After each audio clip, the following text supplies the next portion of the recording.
Le circuit du médicament, donc, c'est un document qui nous a été fourni par l'Hôtel-Dieu suite à des changements qui ont été mis en œuvre en novembre 2019. Donc, c'est pour être bien au fait de tous les changements qui se sont faits.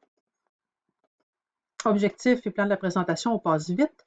FADM manuscrite, comment inscrire une nouvelle ordonnance? Donc, comme on disait tantôt, la pharmacie va nous fournir une FADM informatisée à jour une fois par 24 heures. Donc, en attendant, s'il y a des changements, il faut les faire à la main.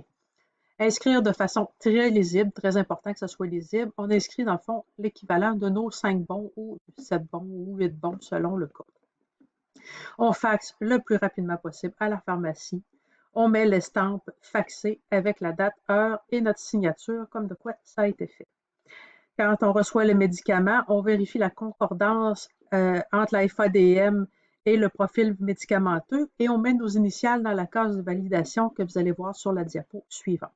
Ensuite, on peut donner les médicaments selon la norme habituelle, c'est-à-dire emmener la FADM à la chambre, vérifier l'identité du patient avec le bracelet et en lui posant les questions, donner notre enseignement, donner le médicament en restant au chevet et signer une fois que c'est fait. Donc, la vérification, on reçoit les médicaments avec la roulette. Il y a toujours une étiquette au début de la roulette qu'on doit comparer avec notre profil de médicament, profil médicamenteux qui est fourni par la pharmacie et qui devrait être dans votre dossier médical. Le profil médicamenteux, quand on le reçoit, il faut le vérifier avec l'ordonnance médicale, donc celle que le médecin a signée. On vérifie nos 5 bons et est-ce que la période d'administration est toujours la bonne. On met nos initiales dans le carré prévu qui se trouve être juste ici, dans le bas de la FADM. Ça fait la preuve qu'il y a une vérification qui a été faite par quelqu'un. Si on modifie ou si on cesse un médicament, il faut vraiment que ce soit très évident. Donc, on barre le médicament et on écrit en très gros cesser ou on utilise l'estampe qui existe dans certains départements. Même chose pour modifier, on barre le médicament, on inscrit modifier. Donc, comme ça, on est certain de ne pas se tromper. En cas de post-op, il faut vraiment inscrire à la FADM qu'est-ce qui a été donné avant, donc pour être certain de ne pas donner un médicament en double. Dans le cas ici, le monsieur a reçu en pré-op, selon OC, donc selon ordonnance collective, du Tylenol à 7 heures. Il est arrivé sur l'étage à 14h20 avec la date, donc on est certain d'être capable de calculer le délai depuis la dernière dose qui a été donnée pour ne pas lui donner une surdose. En cas de post-op, on a aussi un cas particulier. Plutôt que de tout réécrire les 24 heures sur la FADM, ça s'applique seulement en cas de post-op, on va plutôt faire une photocopie de l'ordonnance de médicaments ainsi qu'une photocopie du protocole d'ACP péridurale et on les met dans la FADM. Sur la FADM manuscrite, on va écrire seulement ce qu'il nous reste à donner jusqu'à 23h59 et les PRN qu'on administre. Donc, si votre patient arrive de post-op à 18h le soir, ça ne sert à rien d'inscrire un médicament qui se donne à 8h le matin, parce qu'à 8h le matin, ça tombe sur la journée d'après et vous allez avoir reçu à ce moment-là le FADM informatisé de la pharmacie. Les PRN, vous en donnez aucun, ben vous écrivez rien du tout dans le cas des PRN. Vous en donnez juste un, vous écrivez ce PRN-là. De toute façon, vous avez dans votre FADM la photocopie pour vous y référer. Ça, c'est vrai seulement en cas de post-op.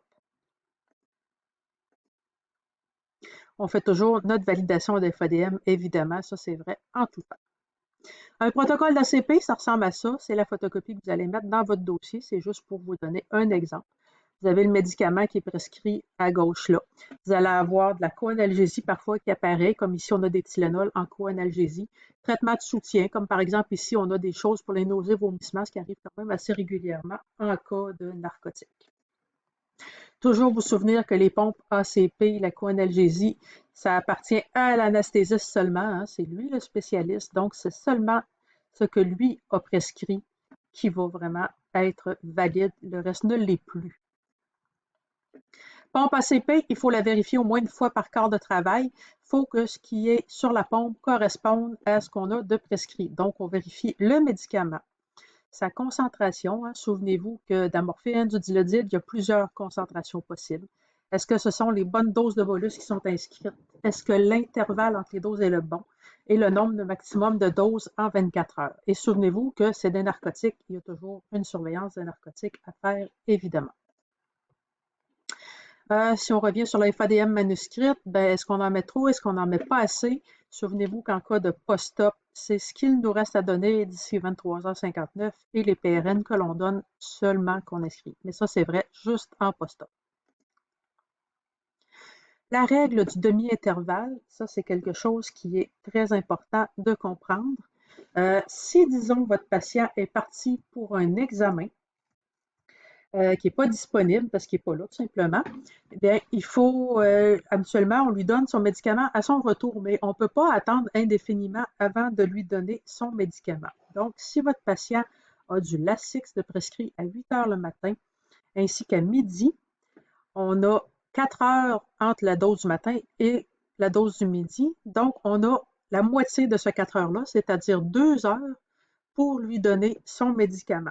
Dépasser le 2 heures, on ne peut plus le donner. Donc, dans ce cas-ci, si à 8 heures le matin, vous ne pouvez pas donner votre Lasix parce que le patient n'est pas là, vous avez jusqu'à 10 heures pour le donner. Donc, s'il revient à 9h15, aucun problème, vous donnez votre médicament. S'il est dépassé 10 heures, bien à ce moment-là, vous ne pouvez pas le donner. On va devoir à ce moment-là aviser soit le pharmacien ou l'équipe traitante, les médecins, pour soit décaler les heures ou trouver une autre solution pour que le patient ait sa médication. Souvenez-vous que les médicaments, la plupart des médicaments sont donnés pour une bonne raison, donc on ne peut pas se contenter de juste dire « je ne le donne pas parce que mon demi-intervalle est terminé ». Il faut vraiment aviser l'équipe traitante ou le pharmacien pour trouver une autre solution parce que sinon votre patient ne sera peut-être pas couvert par la médication. La demi-intervalle est pour retarder l'administration de médicaments. C'est valide seulement si le patient n'est pas disponible, hein, s'il est parti pour un examen ou quelque chose comme ça. Sinon, ben, c'est un oubli. Donc, à ce moment-là, il faut faire un rapport d'accident-incident, c'est-à-dire un AH 223. N'oubliez pas que la règle ne s'applique pas pour certains médicaments, donc vous avez la liste ici.